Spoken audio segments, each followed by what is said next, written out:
Halo semuanya, perkenalkan, saya Lasri Elfrida Haro, NIM D1A020073 dari kelas C Program Studi Agroekoteknologi Fakultas Pertanian Universitas Jambi dengan dosen pengampu Ibu Dr. Insinyur Made Deviani 2 CMS. Pada video kali ini kita akan membahas beberapa soal. Yang pertama itu, penyebab siklon seroja terjadi di laut. Ada beberapa faktor yang mengakibatkan terbentuknya bibit siklon seroja itu.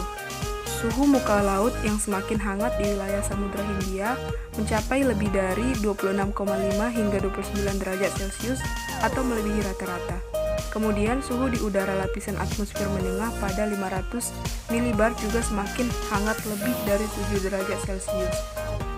Dua hal tersebut meningkatkan kelembapan udara dan juga mengakibatkan naiknya tekanan udara. Akibatnya terjadi aliran angin karena sifatnya siklonik. Artinya ada pusat kemudian dikelilingi oleh suhu udara yang lebih dingin.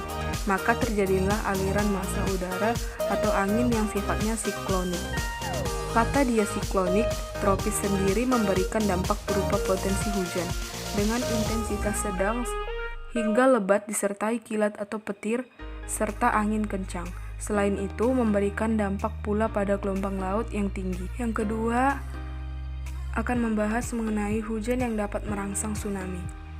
Di sini kita akan membahas mengenai hujan konvektif, di mana hujan konvektif terbentuk oleh adanya perbedaan panas yang diterima permukaan tanah dengan panas yang diterima oleh lapisan udara di atas permukaan tanah tersebut. Ciri-ciri dari jenis hujan konvektif biasanya berupa intensitas yang tinggi, berlangsung relatif cepat, dan mencakup wilayah yang tidak terlalu luas. Ini bisa terjadi di atas tanah atau air, selama ada kelembapan. Ketika terjadi di atas lautan tropis, di mana udara dipenuhi dengan air, panas yang menyengat dapat menyebabkan arus konveksi ke atas tanah dengan kuat. Kombinasi angin dan kelembapan dapat menciptakan badai. Yang ketiga akan membahas mengenai hubungan tsunami dengan hujan.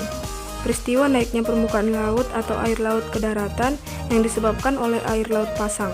Selain hujan deras, kecepatan angin yang tinggi juga mempengaruhi naiknya permukaan laut.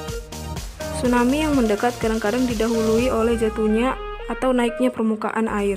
Jika Anda melihat lautan surut dengan sangat cepat atau jauh, itu pertanda bahwa gelombang besar sedang menuju mendekat.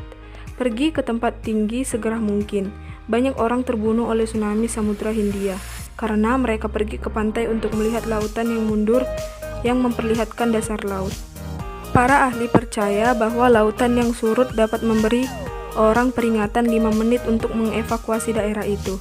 Gelombang awal tsunami besar sangat tinggi, namun sebagian besar kerusakan tidak ditopang oleh gelombang ini. Sebagian besar kerusakan disebabkan oleh massa air yang sangat besar di belakang front gelombang awal, karena ketinggian laut terus meningkat dengan cepat dan banjir dengan kuat ke daerah pantai. Itu adalah kekuatan di balik ombak. Air deras tak berujung yang menyebabkan kehancuran dan hilangnya nyawa. Ketika raksasa yang memecahkan gelombang tsunami menghantam garis pantai, mereka dapat menghancurkan semua yang ada di jalan mereka. Yang keempat akan membahas mengenai pengaruh rumah kaca terhadap pemanasan bumi. Yang pertama itu ada dampak efek rumah kaca, yaitu menyebabkan pemanasan global. Hal ini mengancam seluruh ekosistem akibat kenaikan suhu bumi. Yang kedua itu adalah mencairnya es di kutub yang juga mengancam ekosistem.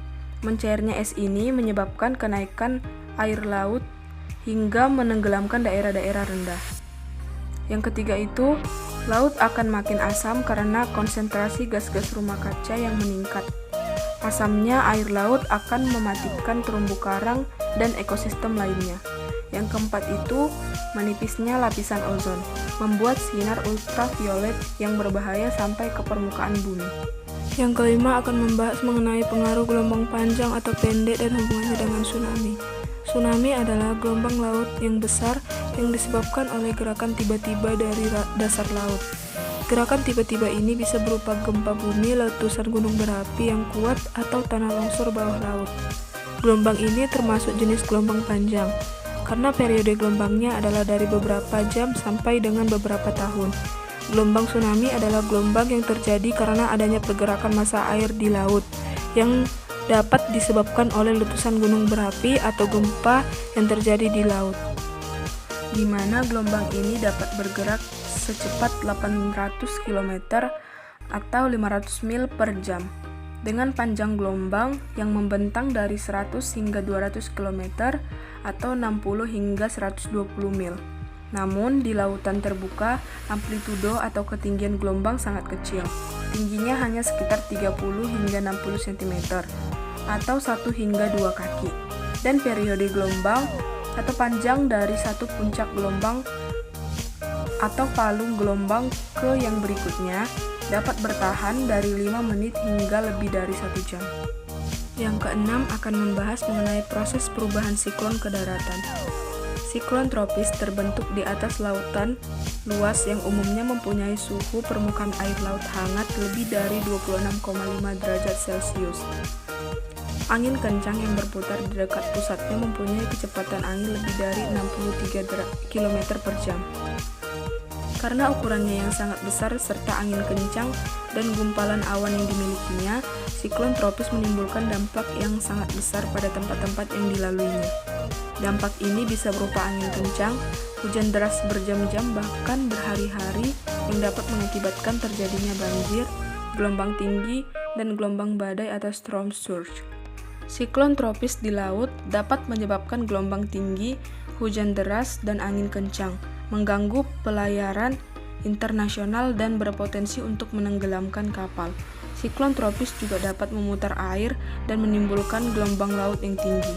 Di daratan, angin kencang dapat merusak atau menghancurkan kendaraan, bangunan, jembatan, dan benda-benda lain, mengubahnya menjadi puing-puing berterbangan yang mematikan. Gelombang badai atau peningkatan tinggi permukaan laut akibat siklon tropis merupakan dampak yang paling buruk yang mencapai daratan. Yang ketujuh akan membahas mengenai perbedaan laut, lautan, dan samudra. Yang pertama itu ada pengertian lautan. Lautan adalah laut yang ukurannya sangat luas dan merupakan himpunan dari air asin yang sifatnya sambung-menyambung meliputi suatu permukaan bumi. Yang kedua itu ada pengertian laut. Laut itu merupakan kumpulan air yang menutupi permukaan lapisan tanah yang sangat luas dan umumnya airnya mengandung garam dan berhubungan dengan samudra. Yang ketiga itu ada samudra. Samudra adalah laut yang berukuran luas dan juga merupakan massa air asin yang bersambung dan hanya terpisahkan oleh benua ataupun pulau yang besar. Dilihat dari segi ukuran dan luasnya, laut dan samudra mempunyai perbedaan yang cukup mencolok. Samudra ini jauh lebih luas daripada laut. Jika dilihat dari segi kedalamannya, samudra jauh lebih dalam daripada laut. Karena dilihat dari ukurannya pun, samudra juga jauh lebih luas daripada laut. Dari segi letak dan ciri fisik yang bisa dilihat, laut memisahkan dua daratan yang berupa pulau-pulau, sedangkan samudra memisahkan dua daratan atau lebih dan berupa benua. Yang kedelapan akan membahas mengenai siklon tropis yang pernah terjadi di Indonesia. Yang pertama itu ada siklon Durga yang terjadi tahun 2008. Siklon Durga terbentuk di perairan barat daya Bengkulu pada 20-25 April 2008 di Samudra Hindia. Siklon tropis Durga terbentuk di Samudra Hindia sekitar dari 1000 km dari kota Bengkulu, tepatnya 9,2 derajat lintang selatan dan 95,1 derajat bujur timur. Yang kedua itu ada siklon Anggrek yang terjadi pada tahun 2010. Siklon tropis Anggrek terjadi pada November 2010 dan berpengaruh terhadap wilayah di Kepulauan Mentawai, Bengkulu, serta pesisir Sumatera Barat dan Lampung. Yang ketiga itu ada siklon Bakung yang terjadi di tahun 2014. Siklon tropik Bakung mulai terjadi di perairan barat daya Sumatera pada 11 Desember 2014. Siklon Bakung bertahan selama 3 hari yaitu pada 11-13 Desember 2014 dengan arah pergerakan berlawanan jarum jam karena berada di belahan bumi bagian selatan. Yang keempat ada siklon Cempaka yang terjadi tahun 2017. Siklon Cempaka terbentuk di perairan selatan Jawa dengan arah pergerakan sekitar selatan Jawa di atas koordinat -8 lintang selatan dan 109 bujur timur. Siklon ini mempengaruhi perubahan tinggi gelombang di perairan pesisir selatan Jawa mencapai kisaran 2-3 meter. Dengan kecepatan angin maksimum, siklon Cempaka mencapai 35 knot. Siklon tropis Cempaka terbentuk di perairan selatan Jawa pada 21 November 2017, bertahan selama 9 hari. Yang kelima itu ada siklon Dahlia yang terjadi 2017. Dahlia lahir di wilayah 470 km sebelah barat daya Bengkulu pada 8,2 derajat lintang selatan dan 10,8 derajat bujur timur. Siklon Dahlia terbentuk pada 26 November 2017 di perairan selatan Bengkulu dan bertahan selama 9 hari. Kecepatan angin siklon Dahlia mencapai 50 knot. Dengan pergerakan siklon bergerak menuju perairan selatan Jawa, kemudian melemah ke selatan menjauhi Indonesia. Yang keenam itu ada siklon Flamboyan yang terjadi tahun 2018. Badan Meteorologi, Klimatologi, dan Geofisika mencatat siklon tropis Flamboyan ini lahir di wilayah Samudra Hindia Barat Daya Sumatera sekitar 1345 km barat daya Pulau Enggano atau 1410 km barat daya Bengkulu pada 28 April 2018. Kecepatan angin maksimum saat siklon ini terbentuk mencapai 65 km per jam atau 35 knot. Yang ketujuh ada siklon Kenanga yang terjadi tahun 2018. Siklon tropis Kenanga telah melanda wilayah Indonesia, tepatnya sekitar 1400 km dari Bengkulu, barat daya Pulau Sumatera pada 17-19 Desember 2018. Kecepatan angin maksimum siklon ini mencapai 40 knot atau 75 km per jam. Siklon Kenanga ini memberikan dampak tidak langsung berupa peningkatan kecepatan angin sebagian wilayah pesisir Sumatera termasuk pesisir Lampung. Yang kedelapan ada siklon Lili yang terjadi tahun 2019. Bibit siklon Lili ini tumbuh menjadi siklon tropis pada 9 Mei 2019. Saat terbentuk, kecepatan angin maksimum mencapai 35 knots atau 65 km per jam.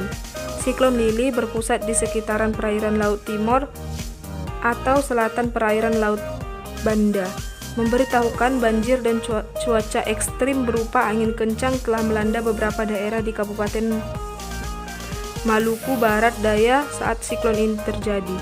Yang kesembilan itu ada siklon Mangga. Lahirnya siklon tropis Mangga ini di Samudra Hindia sebelah barat daya Bengkulu pada 21 Mei 2020 pukul 19 WIB. Keberadaan siklon tropis Mangga ini sempat mengakibatkan pertumbuhan awan hujan di beberapa wilayah antara lain di wilayah Sumatera Barat, Bengkulu, Lampung, Jawa Timur, Bali, Nusa Tenggara Barat, Kalimantan Selatan, dan Kalimantan Timur. Yang ke-10 ada siklon Seroja. Bibit siklon ini telah berhasil dideteksi Badan Meteorologi, Klimatologi, dan Geofisika sejak 2 April 2021. Siklon tropis yang kemudian dinamai Seroja ini tumbuh di wilayah Laut Sewu atau di sisi barat daya Pulau Timor atau sisi utara barat Pulau Rote, Nusa Tenggara Timur. Siklon tropis Seroja ini tidak wajar pasalnya siklon tropis Seroja ini masuk ke wilayah daratan sehingga memberikan efek dampak yang luar biasa. Lazimnya siklon tropis terjadi di wilayah perairan laut dan tidak sampai ke daratan. Di awal pembentukannya, kecepatan pusaran siklon ini mencapai 85 km per jam. Kepala Badan Meteorologi, Klimatologi, dan Geofisika, Dwi Korita Karnawari menyebut bahwa kejadian seperti siklon Seroja ini, siklon yang termasuk ke daratan baru pertama kali terjadi di Indonesia. Sekian pembahasan saya mengenai soal-soal tersebut. Terima kasih.